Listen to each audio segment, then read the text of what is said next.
بسم الله الرحمن الرحيم. الحمد لله والصلاة والسلام على سيدنا محمد وعلى آله وأصحابه أجمعين. أما بعد، فأعوذ بالله من الشيطان الرجيم. بسم الله الرحمن الرحيم. في بيوت أذن الله أن ترفع ويذكر فيها اسمه يسبح له فيها بالغدو والآصال. صدق الله مولانا العظيم.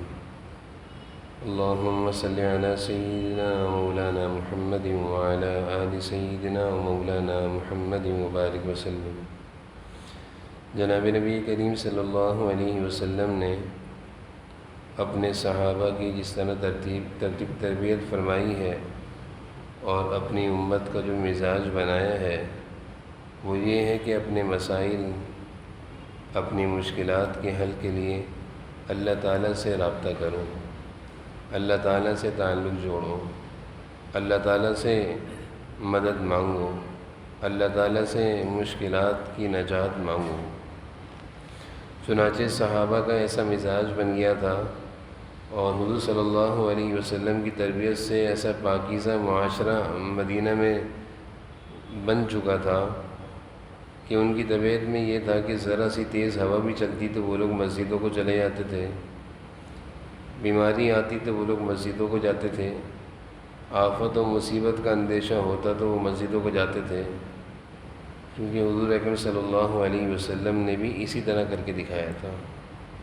تیز ہواؤں میں، آندھیوں میں آپ صلی اللہ علیہ وسلم بھی خود مسجد تشریف لے جاتے تھے، اللہ تعالیٰ سے رو رو کر دعائیں مانگا کرتے تھے. صحابہ کا بھی تقریباً یہی مزاج بن چکا تھا. حضرت ابو امامہ رضی اللہ عنہ کے بارے میں آتا ہے، پریشان تھے، مختلف قسم کی پریشانیاں تھیں، گھریلو پریشانیاں تھیں، غم تھے، لوگوں کے قرضوں کے نیچے دبے ہوئے تھے، قرض خواہ پریشان کر رہے تھے.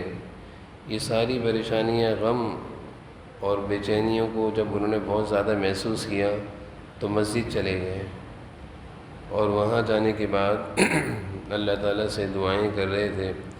جناب نبی کریم صلی اللہ علیہ وسلم نے دیکھا کہ ابو امامہ مسجد میں ایک ایسے وقت میں موجود ہے جس وقت میں مسجد میں کوئی ہوتا نہیں، اپنے اپنے کاموں میں جاتے ہیں. آپ نے پوچھا کہ اے ابو امامہ اس وقت مسجد میں کیوں آئے ہو؟ تو کہا کہ اللہ کے رسول پریشان تھا، لوگوں کا قرضہ ہے اور اس کے علاوہ مالی لحاظ سے تنگی ہیں اور دیگر بھی پریشانیاں ہیں. تو آپ صلی اللہ علیہ وسلم نے ان کو ایک دعا سکھائی تھی کہ اس دعا کو پڑھا کرو، قرضے بھی ادا ہو جائیں گے، غم بھی ہلکے ہو جائیں گے، پریشانیاں بھی دور ہو جائیں گی. تو حضور صلی اللہ علیہ وسلم نے جو معاشرہ تیار کیا تھا اور اپنی امت کو جو درس دیا ہے، تعلیم دی ہے، وہ یہی ہے کہ جس قدر مسجد میں اپنے اوقات گزار سکتے ہو، جس قدر اپنے اللہ سے رابطہ مضبوط کر سکتے ہو کر لو. اس کے علاوہ ہمارا سکون نہ دکانوں میں ہے، نہ گھروں میں ہے، نہ ہمارے مسائل کا حل بازاروں میں ہے، نہ مال دولت عزت ان چیزوں میں نہیں ہے. اگر کوئی یہ سمجھ رہا ہے کہ دولت میں میری عزت ہے، مالدار ہو جاؤں گا تو میں بڑا خوش رہوں گا، تو جو مالدار ہیں ان کا حال دیکھ لیں. کوئی یہ سمجھ رہا ہے کہ نوکری بڑی مل جائے گی، عزت دار رہوں گا تو بڑی عزت سے رہوں گا، یہ ساری چیزیں جن لوگوں کے پاس ہیں ان کا حال دیکھ لیں. اللہ تعالیٰ کو چھوڑ کر کسی بھی طرح کی چیزیں ہمارے پاس آ جائیں، ساری دنیا بھی آ جائے نا، انسان سکھ اور چین سے نہیں رہ سکتا. اللہ تعالیٰ کو چھوڑ کر ساری دنیا بھی اکٹھی کر لیں، یہ مسلمان کی ایک غلط سوچ ہے کہ میں خوش رہ لوں گا. ایسا نہیں ہے. تو رمضان کا مبارک مہینہ تو آیا اسی لیے تھا کہ ہماری تربیت ہوتی، ہم اپنی تربیت کرتے، اپنے اللہ کو راضی کرتے، مسجدوں سے اپنا رشتہ جوڑتے.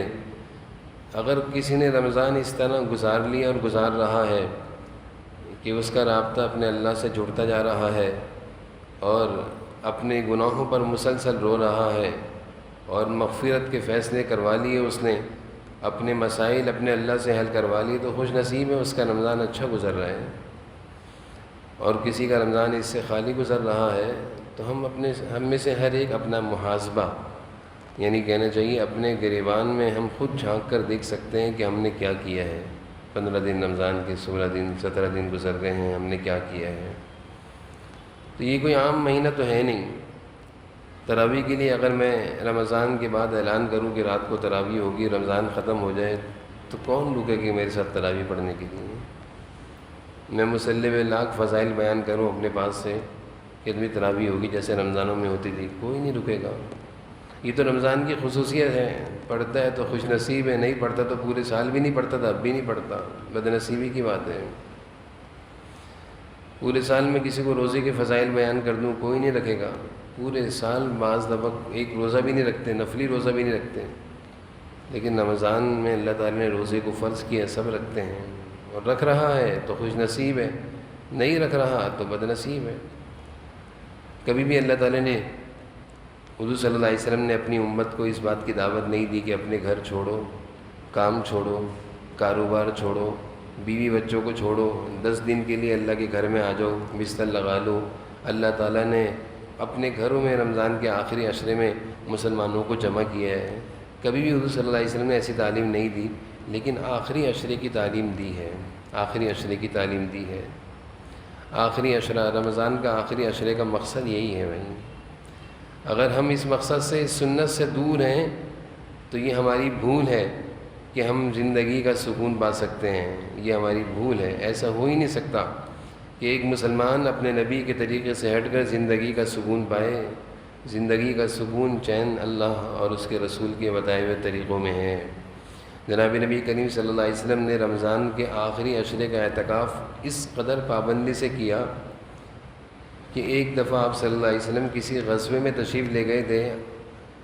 رمضان کے مہینے میں آنے میں تاخیر ہو گئی، مسنون اعتکاف نہ کر سکے. آئندہ سال آپ نے 20 دن کا اعتکاف کیا کہ گزشتہ 10 دن کی قضا، گزشتہ سال کے 10 دن کی قضا. یعنی آپ نے اعتکاف کو چھوڑا تو اگلے سال اس کی قضا کر لی، 20 دن کا اعتکاف کر لیا. اور بعض روایت میں آتا ہے جب آپ صلی اللہ علیہ وسلم کی دنیا سے جانے کا وقت آ گیا تھا، آخری رمضان تھا آپ کی حیات مبارکہ کا، وہ آخری رمضان تھا. اس رمضان کے بعد ربیع الاول کے مہینے میں آپ صلی اللہ علیہ وسلم نے دنیا سے پردہ فرمایا. تو اللہ تعالیٰ کی طرف سے آپ صلی اللہ علیہ وسلم کو اشارات مل چکے تھے جانے کے کہ اب ہمارے پاس آنے کا وقت ہے، تیاری کریں. اس سال آپ صلی اللہ علیہ وسلم نے بھی 20 دن کا اعتکاف کیا کہ سال آئندہ کا اعتکاف بھی ابھی کر لوں، آئندہ سال تو اعتکاف کر نہیں سکوں گا. ہم میں سے کسی کو اپنی زندگی کا بھروسہ ہے کہ آئندہ سال کا رمضان ملے گا، کہ ہم روزے رکھیں گے، تراویح پڑھیں گے، عبادت کریں گے، اعتکاف کریں گے؟ کسی کو بھی نہیں پتہ. جب اللہ کے نبی کو نہیں پتہ، تو اس لیے بھائی رمضان کا آخری عشرہ شروع ہونے والا ہے. فضائل بھی بہت ہیں. سارے فضائل ایک طرف، اعتکاف کے سارے فضائل اور مسائل ایک طرف. حضور صلی اللہ علیہ وسلم کے امتی کے لیے تو ایک ہی دلیل ہے کہ اللہ کے نبی حضور صلی اللہ علیہ وسلم نے اعتکاف کیا، بس میں بھی اعتکاف کروں گا. جو حضور صلی اللہ علیہ وسلم کا عاشق کہلاتا ہے، کہتا ہے اپنے آپ کو حضور صلی اللہ علیہ وسلم کا امتی کہتا ہے، تو اس کے سامنے میں اعتکاف کے فضائل نہیں رکھوں گا. اس کے سامنے تو بس ایک بات رکھیں گے کہ حضور صلی اللہ علیہ وسلم نے اپنی حیات مبارکہ میں آخری 10 سال مکہ سے مدینہ آنے کے بعد مسلسل اعتکاف کیا. کیونکہ جب تک آپ مکہ میں تھے، وہاں تو مسجد حرم میں، مکہ میں، بیت اللہ شریف میں تو آپ کو نماز پڑھنے کی بھی اجازت نہیں تھی. اعتکاف کیسے کرتے؟ وہاں تو مسجد میں جانے کی اجازت نہیں تھی، کافروں کی ایسی وہاں پہ بدماشی تھی. تو حضور صلی اللہ علیہ وسلم مکہ سے مدینہ ہجرت کر آ گئے تو یہاں پہ سکون تھا، اطمینان تھا، یہاں پہ کوئی رکاوٹ نہیں تھی. اس لیے یہاں آنے کے بعد آپ نے مسلسل مدینہ میں جب تک رہے، آپ نے 10 سال مسلسل اعتکاف کیا. اور اعتکاف کے آخری سال بھی آپ نے اعتکاف کر کے اللہ کے پاس گئے. اس لیے بھائی یہ رمضان کا مہینہ جا رہا ہے، اعتکاف شروع ہونے والا ہے. منگل سے غالباً اعتکاف شروع ہو جائے گا. اب مزید سوچنے کا وقت نہیں ہے، فیصلہ کرنے کا وقت ہے. اگر تو ہم چاہتے ہیں کہ اپنے مسئلے حل کر لیں، اپنی مشکلات سے نکل جائیں، زندگی ہماری سنبھل جائے، زندگی میں انقلاب آ جائے، اور جو ہماری زندگی میں اب تک کی مشکلات ہیں، مسائل ہیں، رکاوٹیں ہیں اور مختلف قسم کی آفتوں کا سامنا ہے، سب ختم ہو جائے، اللہ سے رابطہ جڑ جائے، اللہ تعالیٰ کی ناراضگی کی معافی لینے، تو وہ دن آ گئے ہیں قریب، اب وہ دن قریب آ گئے ہیں، جلدی فیصلہ کرنے کا وقت ہے، اور ضروری ہے کہ اپنی مصروفیات کو آگے کریں۔ مت یہ کہیں کہ آفس سے چھٹیاں نہیں مل رہی ہیں، ہمیں آفس کی چھٹیوں کی پرواہ نہیں ہے، ہمیں اللہ اور اس کے رسول کے طریقے کی اور آپ کے حکم کی پرواہ ہے۔ مسلمان یہ نہیں کہتا کہ آفس سے چھٹیاں نہیں مل رہی، ایسے آفس کو کیا کرنا ہے جو سنت رسول سے ہمیں روک رہا ہے۔ ایسی دکان کو ہم تالا لگا دیں گے، پورا سال اس دکان سے کھاتے ہیں، 10 دن تالا لگا دیں گے تو کیا ہو جائے گا؟ یہ وہ باتیں ہیں جو ایمان والے کی غیرت کی باتیں ہیں، یہ میں کوئی جذبات نہیں وہ کر رہا، یہ غیرت ایمانی کی باتیں ہیں۔ کہ بعض لوگ یہ کہتے ہیں کہ آفس سے چھٹی نہیں مل رہی، نہیں نوکری لگی ہے، نوکری بھی اللہ لگاتے ہیں، روزی بھی اللہ دیتے ہیں، دکان بھی اللہ چلاتے ہیں، دکان پر روزی بھی اللہ دیتے ہیں۔ یہ ساری باتیں ہمیں سوچنی چاہیے کہ جو اللہ سب کچھ دیتے ہیں، روزی دیتے ہیں، وہ اللہ 10 دن کے لیے اپنے گھر بلا رہے ہیں۔ اللہ تعالیٰ کی منشا، اللہ تعالیٰ کی چاہت یہ ہے کہ رمضان کے آخری عشرے میں میرے بندے میرے گھر پہ آ کر مجھ سے بس روئیں، مجھ سے مانگیں۔ حضور صلی اللہ علیہ وسلم ہر سال اعتکاف کرتے اور صحابہ کو بھی اعتکاف کرواتے، پوری صحابہ کی جماعت مسجد نبوی میں اعتکاف کرتی تھی، اور خواتین کو بھی اعتکاف کراتے تھے۔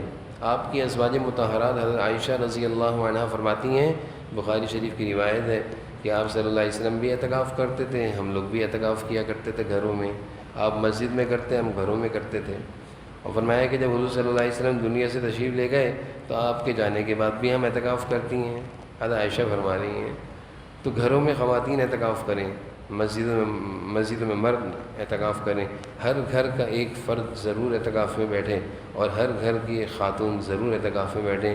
خواتین کا اعتکاف تو کوئی مشکل بھی نہیں ہے، اپنے گھر کی وہ جگہ جہاں وہ نماز پڑھتی ہیں ادھر ہی پردہ لگا کر وہیں بیٹھ جائیں، وہیں کھائیں، وہیں سوئیں، وہیں نمازیں پڑھیں، وہیں عبادتیں کریں، اور جب بیت الخلاء جانا ہو، واش روم جانا ہو تو چلے جائیں، وہیں بیٹھ کے گھر کے کام بھی کر سکتی ہیں۔ اعتکاف کے لیے ایک جگہ مخصوص کر لی، کمرے کا آدھا حصہ مخصوص کر کے پردہ لگا لیا، وہیں بیٹھ کے گھر کے کام بھی کر سکتی ہیں، وہیں بیٹھ کے دوسرے لوگ آ کر مل بھی سکتے ہیں۔ نہ اعتکاف میں خواتین کے لیے کوئی یہ پابندی ہے کہ گھر کے کام نہ کریں، نہ کسی سے ملنے پر پابندی ہے، سارے گھر والے وہیں بیٹھ کے دسترخوان لگا کر وہیں افطاری بھی کریں، وہیں کھانا بھی کھائیں جہاں اعتکاف کر رہے ہیں گھر کے۔ تو خواتین کا اعتکاف بہت آسان ہے، خواتین بھی اعتکاف کریں، یہ سنت صرف مردوں کی نہیں ہے، یہ سنت عورتوں کے لیے بھی ہے، جس طرح مرد کرتے تھے اعتکاف، خواتین بھی کیا کرتی تھیں۔ تو یہ وقت آ گیا ہے اعتکاف کرنے کا۔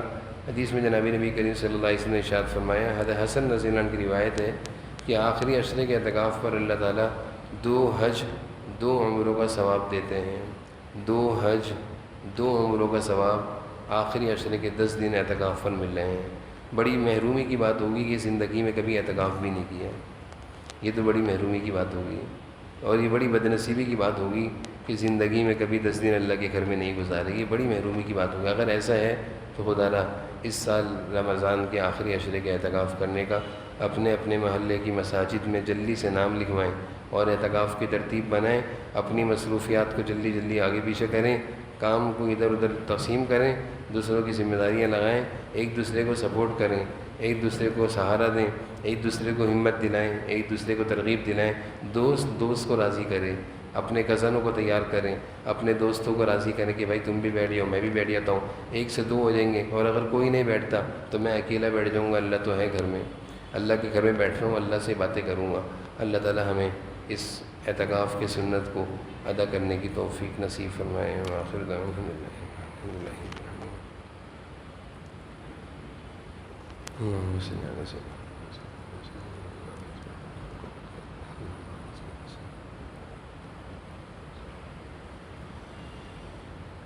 صلی اللہ تعالی